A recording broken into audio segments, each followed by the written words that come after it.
Hi everybody, this is Michelle coming to you straight from the Ginger Creek garden. It is July 29th today. We have just crossed over week 8 in our garden adventure here at Ginger Creek, and things seem to be looking pretty good. I've not been here for about 6 days, so I'm going to give you a quick garden tour and see what we find. And then I'll probably grab a basket and come back through here and harvest some stuff for the Marie Wilkinson Food Pantry. So let me turn the camera around. Something that we just did 2 weeks ago was we had all of these zinnias in buckets, and it's my first time ever growing zinnias. And lo and behold, they don't like to be in buckets. So we put them in the ground. This one has been in the ground since we planted it, and you can see it's pretty healthy even with the growth down here at the bottom. And then this is one that we had in the buckets. You can see there's a bunch of damage here and the damage over there. This was also in a bucket. You can see how these are kind of struggling. These were in a bucket, those were struggling. So next year, note to self, zinnias in the ground, not in buckets. Our okra seems to be looking pretty good here. We have a blossom coming right there. That's nice. Those are some thick stalks too. Look how thick that is. Okra, that one's struggling. We are excited to see what's going to happen with the okra. I've never grown it before, so I'm excited to see what's going to happen. Let's go over here on this edge of the garden. We came through and we kind of fixed these squash plants because we were nervous they were going to get some vine borers, and some of them are struggling, and we may have more vine borers. But these are some zucchinis. That's an okra. Okra, zucchini, fighting it out. Zucchinis, a lot of blossoms on these.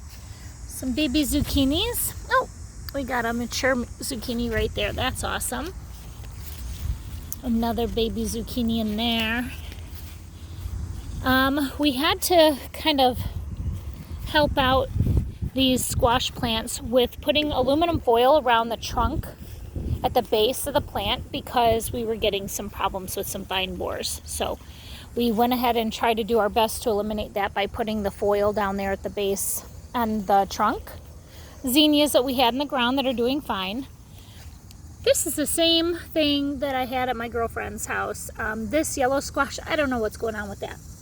It looks like a gourd. It's all bumpy. I don't know if that's edible. This plant is thriving now that we got that vine borer out of there. Another yellow squash. Another baby yellow squash. Our cucumbers were doing fantastic last time I was here. That's a bird poop on our leaves because, whoa! Well, this is supposed to be a pickling cucumber, and as you see, I've let it get way too big. So pickling cucumbers, you're supposed to keep them kind of small. Let me see a good size. Like this is a good size. That's a good size pickling cucumber, but we'll come back through here and harvest some of these. Then we have our slicer cucumbers over here, the Market More and the Space Savers. And these obviously need to get a little bit bigger before we can pick them. This is a good size to pick. That down there is a good size to pick. So those are our cucumbers. Our green beans have succumbed to a rabbit. Yes, we have a rabbit that's been nibbling on our green beans. You can see that they're struggling. I wish you could see it in real life, but you can see the tops of those green beans are all chosen or chomped off. We have not had a lot of green beans in here because of the rabbit has been in here eating them. So instead of yanking them out and replanting and dealing with him eating all of our green beans again, I'm just going to let him eat them. Because if I give him these to eat, he'll leave other things alone. I did see a couple jalapenos that he had eaten, but that's okay. These are our pepper plants. These are banana peppers. There's quite a few in there. That's always a good sign. There's a banana pepper. I remember that one from the last time I was here. I just threw it over here on the ground for him to have it. peppers. These are all bell peppers. Now, I'm not sure about these bell peppers, but the bell peppers at my house that came out of the same seed starting extravaganza in my garage. Lots of tall, luscious plants, not a lot of blossoms, so I'm not getting any fruit. So I don't know what's going on with that. I'm doing a little bit of research on that. Hot peppers, sugar rush peach peppers over there. Some bell peppers here. I don't know what color bell peppers these are supposed to be, but this is 4 bell peppers on here. I don't know if they're going to turn a color or not, so I'm scared to pull them. I like to leave them on there until I see they struggle in a little bit, but if they're going to be red peppers, I want to leave them on there so they can get red. And then go over here, let's see our tomatoes. That's Roma tomatoes. Plants are loaded with fruit, which is great. I don't see any signs of hornworm, which is a blessing. Got some nice big tomatoes here. Got to come through here and prune off these suckers again because they are never ending. Again, a reminder on the suckers. You got to get them out of the armpit there so that we don't have any overgrowth of foliage that we don't need. Some nice looking tomatoes here. And yeah, tomatoes are looking really good. Some more zinnias here on the end.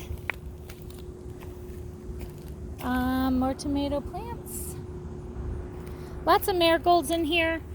I guess, oh, sorry, got sidetracked. Look how big that tomato is. Now, what is that? That's a super steak tomato. That's a giant tomato.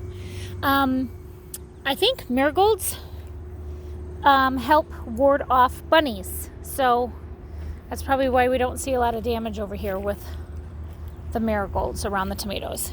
This kind of branch here, this just needs to be tied up. I will get the ties out of the car and bring them out here. I'll probably come back later this afternoon. This needs to be tied up.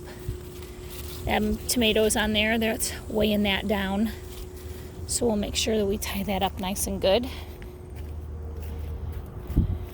A zinnia getting struggled out here by the tomato plants. Hope you give us another flower. Don't know what's going on with that tomato. That looks weird. I don't know what that is. Take a picture of that. Very interesting. We have just so many Roma tomatoes. Can't wait till they get big and blush. And then our last row of tomatoes. Coming up here, huge zinnia bush.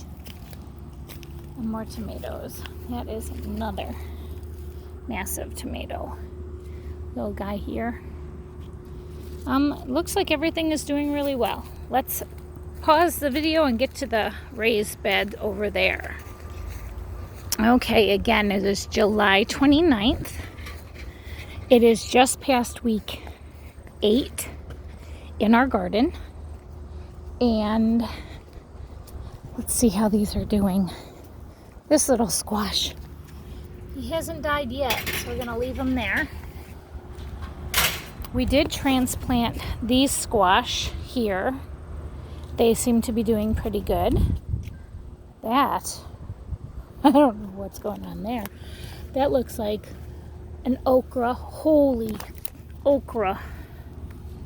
My goodness. Okra aren't supposed to be that big.